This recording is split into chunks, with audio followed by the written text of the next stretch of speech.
Le projet semble en bonne voie. Reste le financement. Alain s'est procuré un dossier pour demander l'APA, l'allocation personnalisée d'autonomie, destinée aux plus de 60 ans. On peut faire un jour sur deux. Ils vont nous allouer une somme d'argent pour pouvoir aller là-bas, parce que c'est pas gratuit, évidemment. Ah, on parle de bien. Et vous vous attendez à combien? Pour l'instant, on n'a aucune idée. C'est assez compliqué, en fin de compte, parce que c'est eux qui vont déterminer, suivant les revenus, suivant l'handicap, suivant l'autonomie. C'est eux qui déterminent, et ils vont même envoyer quelqu'un pour voir, justement, Contrôler. quel niveau d'autonomie on est, quoi. J'ai mon frère qui habite dans les Landes. Il m'a dit que lui, il avait fait une demande aussi. Bon, il s'était renseigné. Il m'avait dit qu'on pouvait avoir une réponse sous une semaine. Et chez nous, c'est 3 mois. Et c'est dû à quoi, ça? Ouais, je pense que oui, il y a beaucoup de gens qui sont âgés dans les Alpes-Maritimes, plus que dans les Landes, quoi. L'attribution de l'APA, comme les délais, dépendent des conseils généraux. D'où ici encore quelques disparités d'un département à un autre. Pour l'accueil de jour, Camille devra patienter 3 mois, à moins de payer par ses propres moyens avant la mise en place de l'allocation. Quoi qu'il en soit, aide ménagère, auxiliaire de vie ou transport, l'APA couvre rarement tous les besoins des personnes âgées atteintes de la maladie d'Alzheimer. Alzheimer ou pas, de son côté, Fabienne Piel a décidé de relever tous les défis. Conduire une moto 125, par exemple, une façon de se stimuler elle-même et de garder le moral. Au fond, là-bas, sur 10 km au rond-point, on prendra direction Valence, sur la droite. Avec son permis voiture, Fabienne pourrait conduire une moto 125. Mais par sécurité, elle a choisi de prendre quelques cours avant de se lancer sur les routes. Et qu'est-ce qui vous est le plus difficile? Au début, c'était se rappeler au niveau du sens des vitesses, mais là, maintenant, c'est bon. Mais après, c'est surtout le fait qu'il me fait passer devant. Et que du coup, je suis en plus obligée d'essayer de me diriger avec l'histoire de droite, de gauche. Là, c'est chaud. Fabienne n'est pas du tout dangereuse. Elle a la capacité de concentration pour l'instant qui est toujours là. Ça pose aucun problème. Non. Ça, elle n'est en aucunement dangereuse ni pour elle ni pour les autres. Après, ce n'est qu'une question de dynamisme et l'automatisme va donner le dynamisme. La concentration, tant que tu la gardes comme ça, te permettra de continuer à rouler et ça sera tout à fait en prudence. Pas de problème. Très très beau challenge. Bien vu. Chapeau. Une sacrée victoire sur Alzheimer, mais la maladie ne tarde pas à la rattraper. Que vous cherchez, là, Fabienne? Je vais regarder où c'est que j'ai garé ma voiture. Je l'ai marqué sur mon calepin, sur un post-it. Alors, garée police municipale. Si je vais à un endroit où j'ai l'habitude d'aller, où je me gare habituellement toujours au même endroit, ça va. Mais là, dès que c'est un endroit nouveau, je suis obligée de le marquer. Parce que après, ça m'est arrivé de ne plus retrouver ma voiture. Grâce au post-it, Fabienne retrouve facilement sa voiture. Bon, merde, ça commence. Mais elle ne sait plus où elle a mis ses clés. Ah, ça y est, elles sont là. Ah, ok. Non, j'avais perdu mes clés.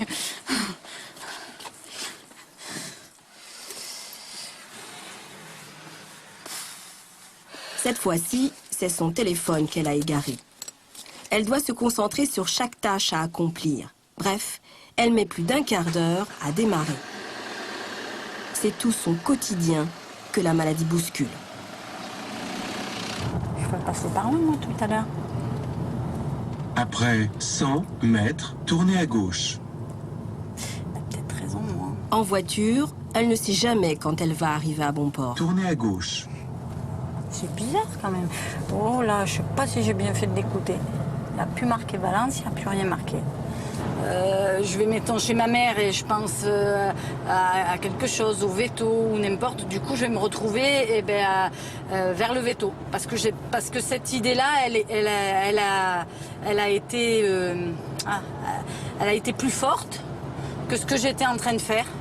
Et c'est pour ça qu'après, du coup, je me fais des détours. Après 300 mètres, au rond-point, tournez à gauche, 4e sortie. Alors le problème là justement du GPS, c'est qu'il le dit trop longtemps à l'avance et qu'il dit trop de choses. Alors je suis obligée Au d'essayer de rond-point, tournez à gauche, concentrer 4e sortie. sur une chose. Il faudrait à la limite, moins d'infos à la fois. Faites demi-tour dès que possible. Puis, traversez le rond-point, 2e sortie.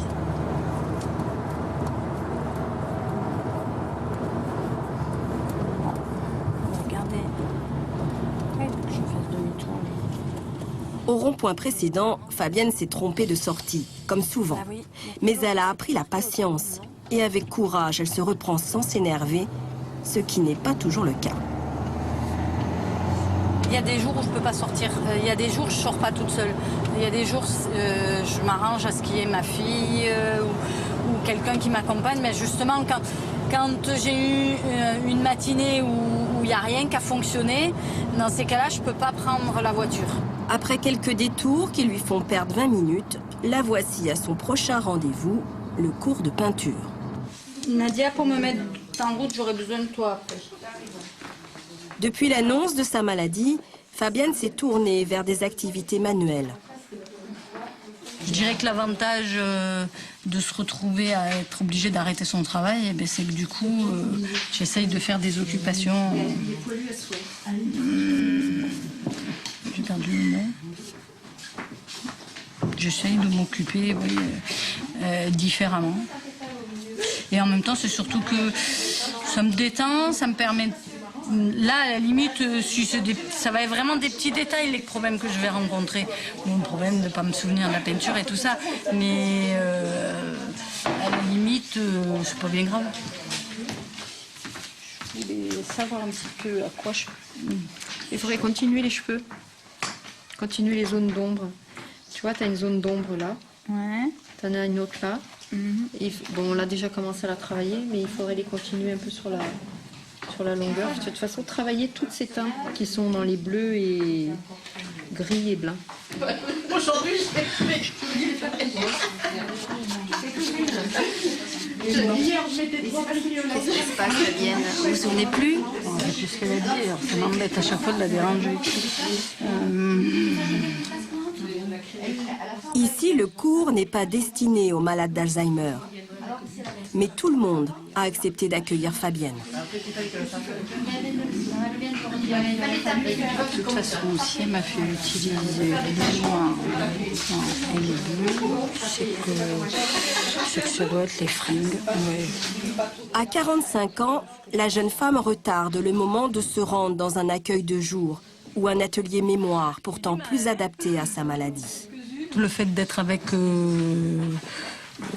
des gens qui n'ont pas la maladie, c'est, je pense, une sorte de petit, comment dire, un petit souffle justement.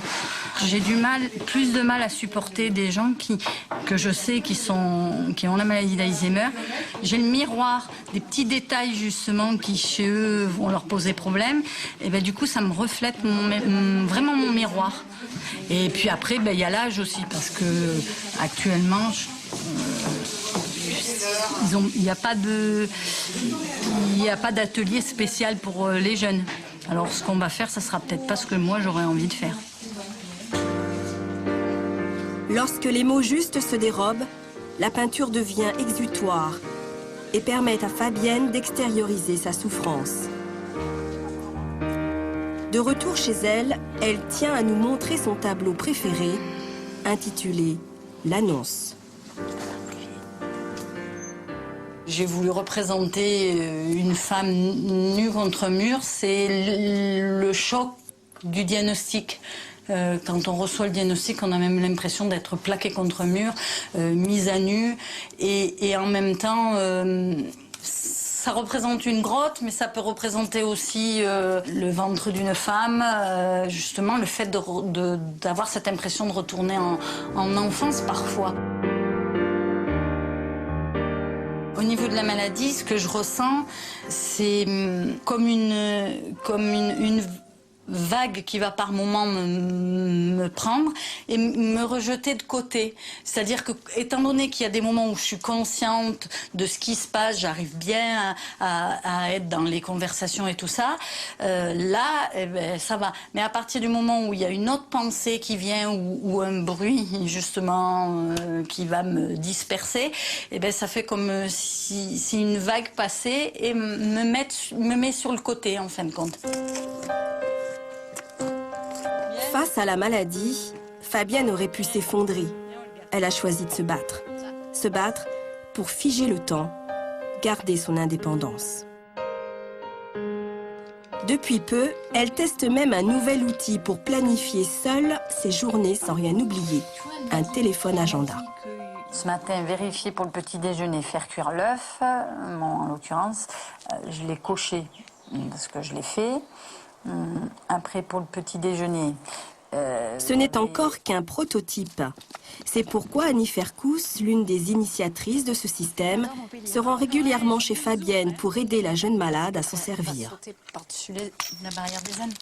Bonjour. Bonjour. Vous avez rien à rentrer dans le téléphone, ni à programmer, ni à paramétrer. Tout va passer par Internet. Grâce à un logiciel, Fabienne peut gérer son emploi du temps, heure par heure, et même minute par minute. Et on va double-cliquer dans la journée qui nous intéresse. Voilà. Exercice pratique, planifier un rendez-vous chez le médecin pour ne pas l'oublier. Oui, 16h30. Voilà. Donc, vous allez donc mettre ici le titre de votre activité. Allez chez le médecin. Alors, la description, c'était voir pour mon ordonnance. Il faut essayer de ne pas oublier votre carte vitale, par exemple. Donc, vous marquez préparer ma carte vitale, ou carte vitale, hein, si... Allez, carte vitale. Donc, avant de partir, comment il faut que vous vous organisiez? Donc, il faut... moi, il me faut déjà un rappel 10 minutes avant. Donc, 10 minutes avant, vous allez dire, il faut que je me prépare. Alors, et 2 minutes avant, il faut partir. Bon, je valide. Voilà, valide. Et du coup, il va se retrouver sur mon téléphone. Voilà. Il va se retrouver sur mon téléphone. Voilà. Allez chez le médecin. On a bien allé chez le médecin. Ouvrez-le. Voilà. Plus le diagnostic sera fait tôt, plus on a des chances, justement, de pouvoir trouver le moyen d'avoir des solutions pour garder son autonomie. Oui, et ça peut faire partie d'une solution, mais c'est sûr que si on est diagnostiqué trop tard, eh ben, on saura plus soi-même savoir ce qui cloche au niveau de notre gestion. L'agenda la rappelle à l'ordre. Théoriquement, Fabienne doit se préparer pour aller chez le médecin. Un outil intéressant pour les jeunes malades déjà rompus à l'informatique, mais encore peu utile pour les personnes âgées. Cet agenda permettra peut-être à Fabienne de gagner quelques mois, quelques années d'autonomie. Quant à son avenir plus lointain, elle refuse pour le moment à y penser. Sans se voiler les yeux, il faut éviter de penser à ça et essayer justement de faire au jour le jour sans trop aller loin. Et je dirais que maintenant, j'apprends à fonctionner complètement comme ça. C'est-à-dire que je ne fais pas de projet à 2-3 ans à la suite. Je préfère vivre vraiment le moment présent le plus possible. Dis donc, t'es un peu envahissant, là, hein? Un moustache.